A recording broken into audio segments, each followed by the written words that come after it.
Okay, so in this video, I'm just going to show you how you register for your classes. So you guys are going to log into HSU Central, you're going to go to Student, and then you're going to go to Student Services. And then you're going to come to your home page, and you are going to click on the icon that says Student Scheduling or Student Planning, and then you can go to My Progress. So when you're in My Progress, you're going to have a couple of tabs. Your tabs are going to look a little different than mine. Okay, I have a fake name here. His name is Harold. And I'm just going to show you when you guys click on timeline, your courses and your degree plan should be laid out. I believe I have everybody's degree plan laid out. And so once that's laid out, you can click on your timeline. You can make sure that the courses are in the places you want to take them. You can also move them. So if I clicked on 6308 and I try to move it, and it's telling me red here because it's telling me that it cannot go into Summer 1 because Global Sports is not offered in Summer 1. Okay, if it turns green, that means that it's available. So in your timeline, this particular person, Harold, needs to take Global Sport. He hasn't registered for Global Sport yet. And so one of the things you can do is you go to Course Plan.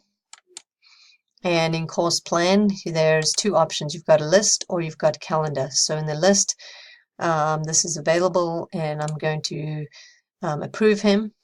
Okay, so he's approved to take that. And if I go here to calendar, that's now going to be listed here. So the trick here is you're not going to see anything in your calendar because it's an online course. When you select your courses for the summer and the fall, and you click on calendar and you see your courses over here, this registration button is not going to be accessible to you until you select a section. Okay. So I'm going to use this example. The registration button is not going to become active because it's a spring 2 course. But normally what you would do is you would click on view other sections. So there's no other sections available. You would select the course that you want to take, and then the registration button is going to become available.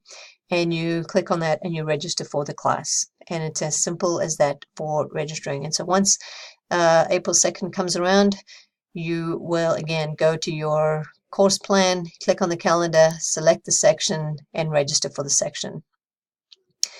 If you're interested in your progress, if you clicked on the progress tab, again, this is a fake person. Okay, and this person, so I'm going to move him forward so that he is a KSPR person. I think I went too fast. There we go. So you will see your Master of Science, or if you're still in the MED, and it'll tell you how many credits you've taken, and then the green is what you've taken and yellow is what you still have to take. And you can scroll through and look at your courses and what you still need to take. So that, in essence, is how you register for KSPR classes.